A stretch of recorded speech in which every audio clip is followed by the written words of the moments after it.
नमस्कार, मैं हूं अवंतिका कंसल और आप देख रहे हैं सर्वधर्म टीवी। और आज हमारे साथ हैं आचार्य शुक्ला जी।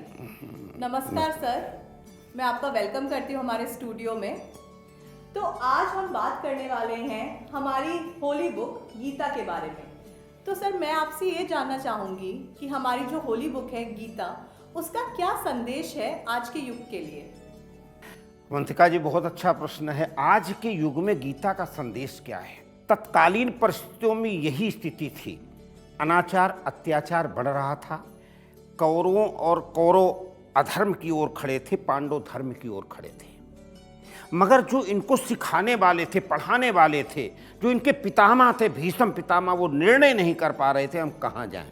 द्रोणाचार्य, कृपाचार्य, बहुत से ऐसे लोग थे जो मजबूर होकर के दुर्योधन के साथ खड़े होने के लिए विवश थे।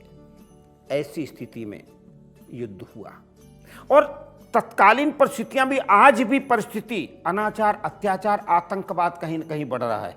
और वो गीता का जो संदेश है वो केवल एक है संदेश, कर्मण्येवाधिकारेस्तु मा फलेषु कदाचन।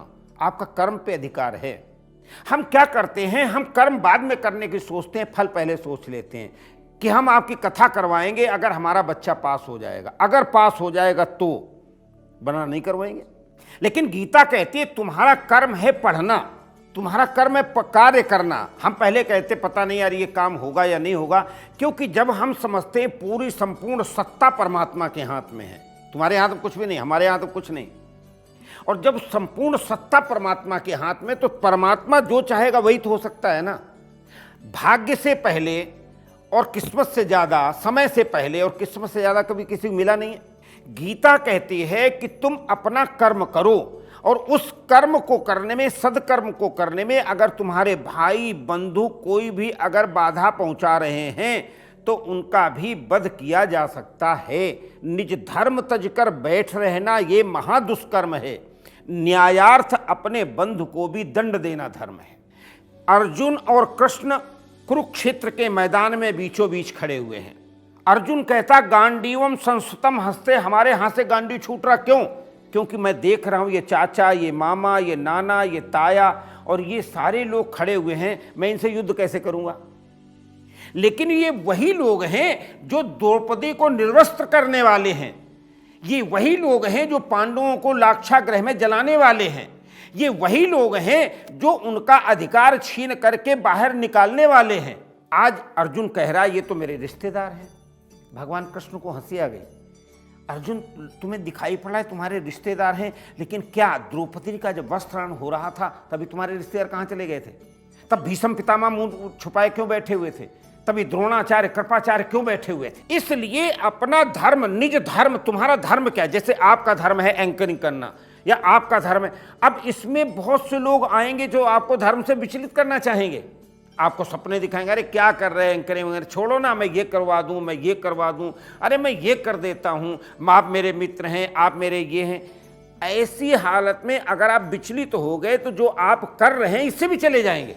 आपका जो अटेंशन है वो है एंकरिंग की तरफ, और आप सीखने के लिए दूसरी जगह जा रहे हैं, आप कनॉट प्लेस जा रहे हैं। आपका पूरा मन लगा, आप सुबह से बना चुके, मैं रास्ते में कोई मिल गया, अरे कनॉट प्लेस क्या यार, चलते बसंत विहार।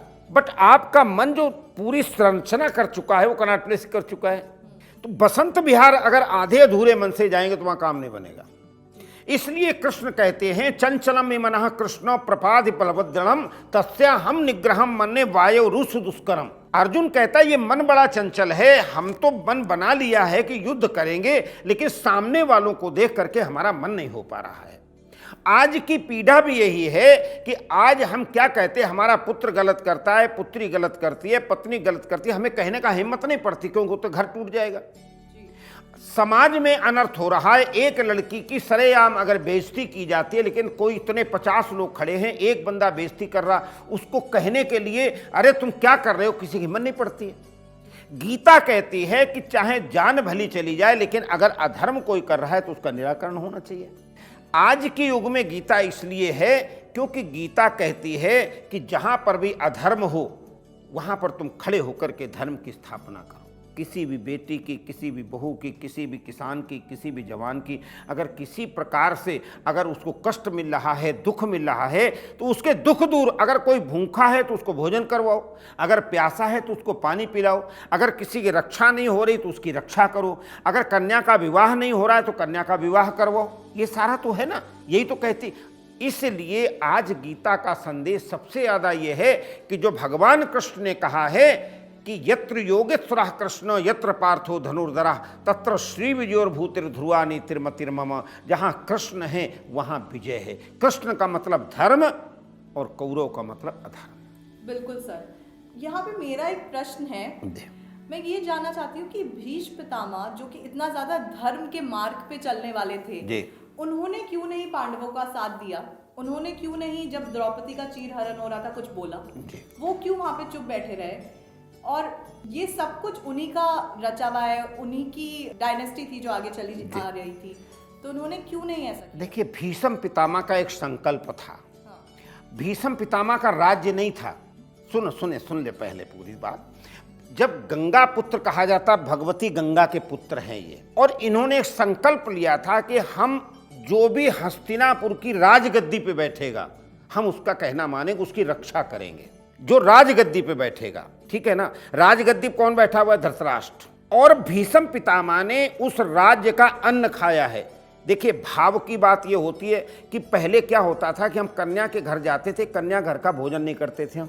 आपको भी शायद ध्यान होगा, हम लोग पुराने ज़माने में हमारे पिताजी दादाजी जब अपने बेटी के यहाँ या अपनी बहन के यहाँ जाते तो वहाँ का भोजन नहीं करते थे, और बहुत मजबूरी होती थी, कुछ खाना भी पड़ता तो पैसे निकाल के दे देते थे। ये क्या है? ये एक संकल्प है। आज ये नहीं होता है। बेटी के कन्यादान करने के समय बाप, माता और पिता बेटी के पैर छूते, दामाद के पैर छूते थे। आज ये प्रथा समाप्त हो रही है। हम सब जाकर के कहीं ना कहीं जितनी प्रथाएं हैं उनका उन्मूलन हो रहा है। तो भीष्म पितामह का संकल्प था कि हस्तिनापुर की राजगद्दी पे जो बैठेगा हम उसकी रक्षा करेंगे। धृतराष्ट्र कहता था ये मेरा आदेश है, तो उस आदेश का पालन करना किसकी है जिम्मेवारी?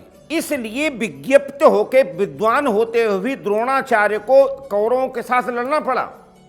इसलिए भीष्म पितामह को सब कुछ जानते हुए भी कौरवों के साथ रहना पड़ा। लेकिन उनकी आत्मा कहाँ थी? वो कहाँ पे थे?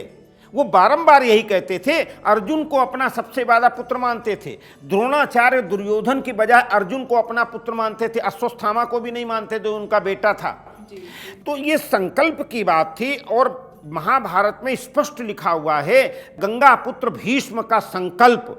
और अंत में उन्होंने मरते हुए कहा, जब उनका दक्षिणायन से उत्तरायण शुरू होगा, उनको एक इच्छा मृत्यु प्राप्त थी, तब उन्होंने कहा कि मैंने सबसे बड़ी अगर कोई गलती की तो ये संकल्प लेके कि मैं हस्तिनापुर की रक्षा करूंगा।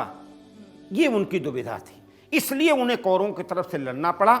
और बाणसैया पे मृतक होकर के भी पड़े हुए हैं, 6 महीने तक पड़े रहे। उस समय उनके पास दुर्योधन बहुत कम जाता था, अर्जुन और कृष्ण ही जाते थे। और इतना सब कुछ होने के बाद अर्जुन और कृष्ण की निष्ठा भीष्म के प्रति कभी कम नहीं, क्योंकि सब जानते थे संकल्प का मोल क्या है। और पूरा काल में संकल्प सबसे, रानी सती क्यों हो जाती थी? वो संकल्प ही तो था ना। ज्वाला में जल जाती थी, कोई आतर उंगली ऐसे करते, अगर थोड़ी ताप लगता है वो हम हाथ पीछे कर लेते हैं, ये संकल्प था। मीरा का संकल्प था हम कृष्ण के साथ रहेंगे। इतना भरा पूरा राज दरबार राणा का सब कुछ छोड़ करके वो जंगल में भटक रही, एक तारा लेकर के बजा रही, मेरे तो गिरधर गोपाल दूसरों न कोई। तो ये आज भी वृंदावन अगर आप जाओ ना, देखिए ये 20% शहर की जिंदगी छोड़ दो, आज भी आप गाँव में जाओगे ना, आपको वही संकल्प दिखाई पड़ेगा। आप वृंदावन में जाओगे ना, करोड़पति अरबपति आते हैं, वो भी वही संकल्प दिखाई पड़ता। आप गुरुद्वारे चले जाओ ना, करोड़पति अरबपति आते, झाड़ू लेकर के वहाँ पानी लगाते, झाड़ू लेके वहाँ सफाई करते नजर। क्या उनके पास कमी है? अरे 100 200 500 वहाँ मजदूर रख दे। लेकिन ये संकल्प की बात है। इस प्रकार के संकल्प जब होते हैं तो दुविधा हो ही जाती है। शुक्ला जी, आज का जो कलयुग है इसमें आप कह रहे हैं कि हम गीता के साथ जुड़े रहें, जिसमें हमें इतने धर्म के बारे में बताया गया है, इतनी सारी चीज़ों पे अटल रहने के लिए बताया गया है। तो आपको क्या लगता है हम कैसे जुड़े रह सकते हैं इस कलयुग में गीता के साथ, जबकि इस समय इतना ज़्यादा मॉडर्न हो गया है सब कुछ, लोग चांद पे जा रहे हैं और बहुत अलग अलग तरह की चीज़ें कर रहे हैं जो कि पहले नहीं होती थी। तो कैसे हम रह सकते हैं उसके साथ जुड़े हुए? अवंतिका जी, पेड़ चाहे जितना विस्तृत हो जाए, जड़ें तो उसके नीचे रहती है ना। आपके पिताजी, आप मंदिर भले न जाएं रोज, लेकिन आपके पिताजी, मैं गारंटी से 100% कह सकता हूं कि वो नित्य प्रति मत्था भी टेकते। अगर मंदिर नहीं जा पाते होंगे तो मत्था टेकते होंगे, वो नहीं कर पाते होंगे तो हनुमान चालीसा पढ़ते होंगे, अगर वो भी नहीं कर पाते होंगे तो इंटरनल जो एक वेव्स है, इंटरनल जो भक्ति का, क्योंकि उनके पिताजी उस समय युग था, तो ये जो चला हेरिडिटी जो है ना, दो ही चीज़ें होती हैं ना व्यक्ति के जीवन में, हेरिडिटी और इन्वायरमेंट, दो ही चीज़ें होती हैं। अब आकर के धीरे धीरे इन्वायरमेंट बदल रहा है, हेरिडिटी तो वही रहेगी ना। आज भी आप देखते होंगे कि यूनिवर्सिटी में जगह जगह पर कहीं पर भी लड़के लड़कियां मिलते हैं, मॉडर्न गाना गाते हैं, रॉक चला, ये चला, लेकिन वही मैडम आपको भी पता होगा, रात को 11-12 बजे तक मुकेश के गाने याद आते हैं तो रफ़ी और मुकेश को ही सुनते होंगे। तो अवंतिका जी, बहुत से लोग आज भी जड़ें उनकी पुरानी हैं। इसलिए गीता क्या कहती है? गीता बहुत बड़ी बात नहीं कहती है। गीता कहती है कि तुम धर्म के अनुसार आचरण करो। धर्म क्या है? धारयतीति धर्मा। धर्म यह है कि हम माता पिता को प्रणाम करें, और आज का धर्म कहता हाय डैड गुड मॉर्निंग। हाय, आपके घर में दादी नानी होंगी, अगर आप हाय कर दो तो क्या, अरे बेटी हाय हाय क्यों कर रही है, कहती है ना, ठीक है ना। अब क्या हाय डैड, डैड माने क्या होता है? आप इंग्लिश जानते हैं, मुझे इंग्लिश नहीं आती। डैड माने क्या होता है? मॉम माने क्या होता है? मम्मी। मम्मी तो वो होती है ना, तो हाँ, मम्मी होती है।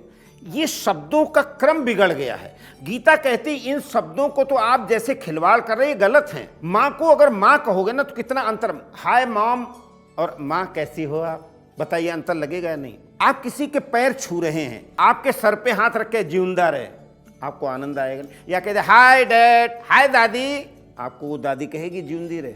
इसलिए गीता के साथ जुड़े रहने का मतलब है विनम्रता, गीता के साथ जुड़े रहने का मतलब है अहिंसा, गीता के साथ जुड़े रहने का मतलब है करुणा, गीता के साथ जुड़े रहने का मतलब है क्षमा, और गीता के साथ जुड़े रहने का मतलब है निरहंकारिता। गीता के साथ जुड़े रहने का मतलब है कर्तव्य पालन, गीता के साथ जुड़े रहने का मतलब है धर्म पालन, और गीता के साथ जुड़े रहने का मतलब है संकल्प की पूर्ति। गीता कहती है कि तुम्हारा धर्म, अगर तुम क्षत्रिय हो तो तुम्हारा धर्म लड़ना है, निज धर्म तज कर बैठ रहना ये महादुष्कर्म है, न्यायार्थ अपने बंधु को भी दंड देना धर्म है। ये तुम्हारा धर्म है, ये धर्म धारण किया जाता है।